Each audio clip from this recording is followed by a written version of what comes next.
ചൂട് വെച്ചിടും പാടത്തിൻ ഓരത്തവൾ എന്നും ഇരിക്കും തെച്ചി പൂവ് പറിക്കാനായി മെല്ലെ നടക്കും പാൽക്കാരൻ കയ്യനെ കാണാൻ ആകമയത്തിൻ മറവില് നിന്ന് ആരും അറിയാതെ അവളെന്നും മെല്ലെ നോക്കിയിടും പിന്നെ പുഞ്ചിരി തൂങ്ങിയിടും പണ്ട് കൂടെ വരുമ്പത്തിലൂടെ ഒരു കുലയും എടുത്ത് ചെറുഞാറ് നടന്നൊരു കാല തന്ന കുട്ടി നടന്നൊരു പെണ്ണെ കയ്യിൽ കരിവളയിട്ട്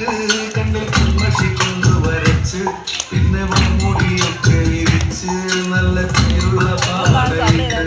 ആ തോട്ടോരത്തുള്ളൊരു കൈതോലക്കൂട്ടത്തിൻ പുറത്തു നിൽക്കണൊരാൽമരത്തിൻ ചുറ്റിയിരിക്കണ ദേവിക്കു ചാത്തുവാൻ കൊണ്ടുപോയോ പെണ്ണെ കൊണ്ടുപോയോ